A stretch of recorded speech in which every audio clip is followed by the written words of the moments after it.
मैं इलाहाबाद से चुनकर आता हूं। वहां पर जो कुंभ मेला का आयोजन किया जा रहा है, मैं सबसे पहले संसदीय क्षेत्र इलाहाबाद, इसलिए मैं सबसे पहले उन श्रद्धालुओं को जिन्होंने अपनी जान गंवाई है, उनकी स्मृतियों को नमन करता हूं, श्रद्धांजलि देता हूं। और मैं एक चीज कहना चाहता हूं, जो लोग कुंभ मेला, अर्ध कुंभ और कुंभ को नहीं जानते, कि कुंभ की असली आस्था जो गांव में है, भक्ति के रंग में रंगल गांव देखा, धर्म में कर्म में सनल गांव देखा, अगल में बगल में सगल गांव देखा, अमावस्या नहाए चलल गांव देखा। मौनी अमावस्या का नहान कैलाश गौतम जी ने अपनी कविता के माध्यम से चरितार्थ किया है। लोग मौनी अमावस्या में लाखों करोड़ों लोग आए और उत्तर प्रदेश की सरकार ने कहा था कि 10 करोड़ लोग नहान के लिए आएंगे। अगर कोई सामान्य आदमी भी अपने घर में व्यवस्था करता है, किसी को न्योता देता है, बुलाता है, तो उसके खाने पीने रहने खाने की व्यवस्था करता है। लेकिन उत्तर प्रदेश की सरकार ने उन श्रद्धालुओं को, जो आम श्रद्धालु आए थे, उनकी व्यवस्था नहीं की। उनके साथ कहीं न कहीं वो 30-30 किलोमीटर पैदल चलकर गए गंगा के स्नान के लिए। जिस आस्था के साथ गए, मैं कहना चाहता हूं, उनके न शौचालय की व्यवस्था थी, न पानी पीने की व्यवस्था थी, न उनके रहने की व्यवस्था थी, और न खाने पीने की व्यवस्था थी। इसलिए मैं कहना चाहता हूं कि आप कभी जाकर देखें। मैं सभी लोगों से कहना चाहूंगा कि कभी कुंभ मेले में जाकर देखिए तो वहां का माहौल कैसा है।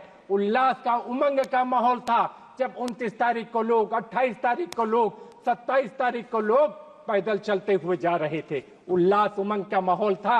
और जो हमारे तंबू और कनात लगाए गए, तंबू कनात नहीं थे। कविता के माध्यम से कहना चाहता हूं, अजर हो गया है, अमर हो गया है, शहर तंबुओं का शहर हो गया है।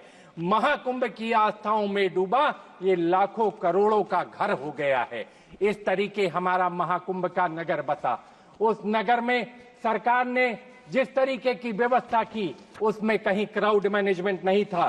कहने को कहा गया 144 साल बाद संजोग बना जब अमृतपान करने के लिए लोगों को आपने बुलाया।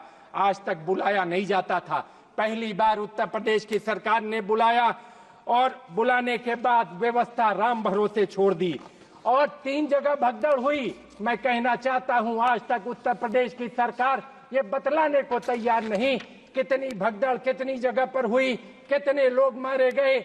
आज तक उन लोगों का नाम हम लोगों को बताया नहीं जा रहा। कितने लोग बिछुड़ गए अपने लोगों से, उनका नाम बताया नहीं जा रहा। कितनी गाड़ियां लावारिस खड़ी हैं। मैं कहना चाहता हूं, इसका मुख्य कारण क्या था? इस घटना का मुख्य कारण पॉन्टून के 30 ब्रिज बने हुए थे। पॉन्टून के 30 ब्रिज बने हुए थे और आज 27 तारीख से 30 के 30 ब्रिज, 15 आने के और 15 जाने के सारे ब्रिज को बंद कर दिया गया।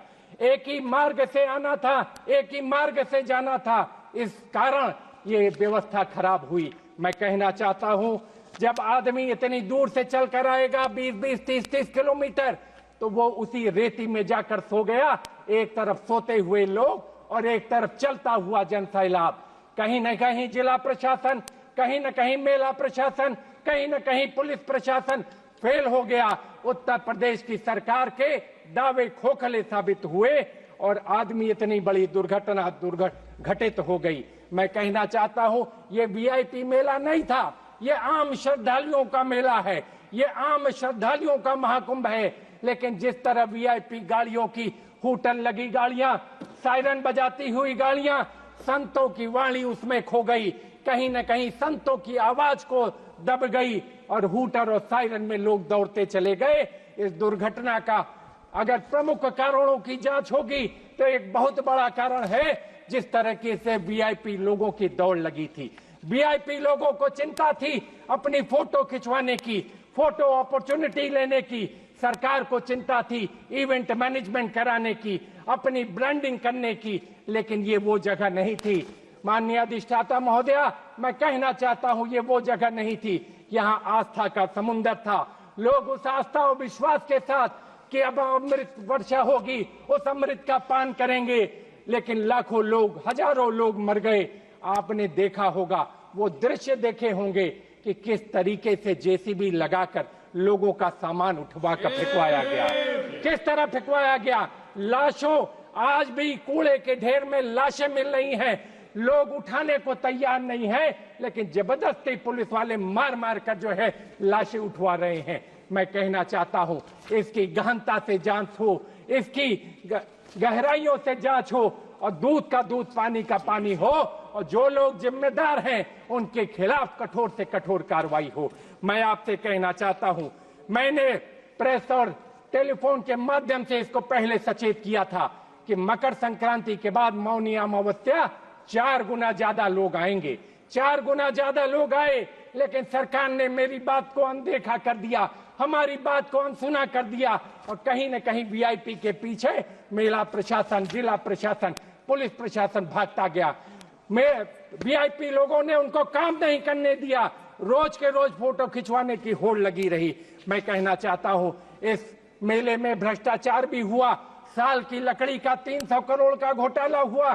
पहले सरकार से सरकार को जाता था, अब चुने हुए कुछ चिन्हित ठेकेदारों को यह काम दिया गया, खराब लकड़ियां दी गई, और अंत में पुल बनकर तैयार हुआ, जिसकी वजह से ये बड़ी दुर्घटना होते होते आपके सामने है।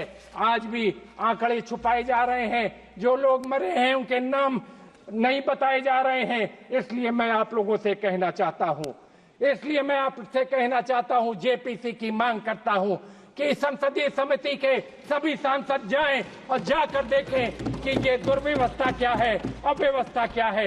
एक कविता के माध्यम से कहना चाहता हूं, झूठ के सैलाब में सच के किनारे बह गए, चांद की झूठी तरफदारी में तारे रह गए, पूछिए मत कौन दोषी है गिरावट का, यहाँ मुल्क के मजबूत पाए सबसे पहले ढह गए। ये हालात हैं प्रयागराज के।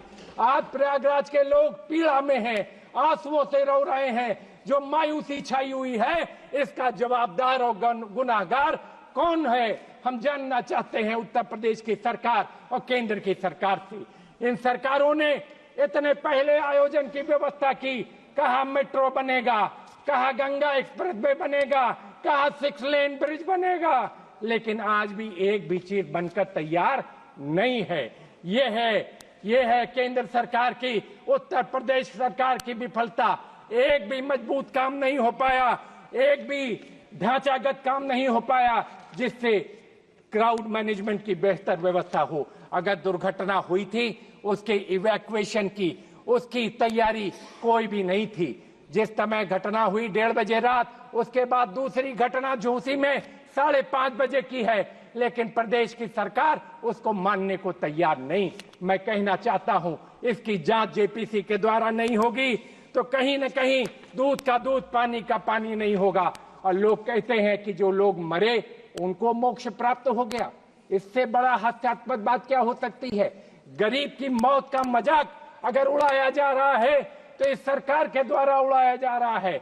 वो मोक्ष को नहीं, कोई सरकारी व्यक्ति मोक्ष को प्राप्त नहीं हुआ, कोई बड़ा व्यक्ति मोक्ष को प्राप्त नहीं हुआ। गरीब किसान मरा, वहां पर गरीब किसान ने अपना दम तोड़ा, जिसकी लाशों की गिनती, उनकी लाशों की गिनती आप करने को तैयार नहीं। क्या था बताओ उनका पाप? मैं तो पूछना चाहता हूं, क्या था बताओ उनका पाप? हाथ से नाकामियों गलतियों के बाद भी थपथपाते दिख रहे, अभी भी अपनी पीठ आप थपथपा रहे हो इतनी नाकामियों के बाद। इसलिए मैं आपसे कहना चाहता हूं, इसकी जांच होनी चाहिए।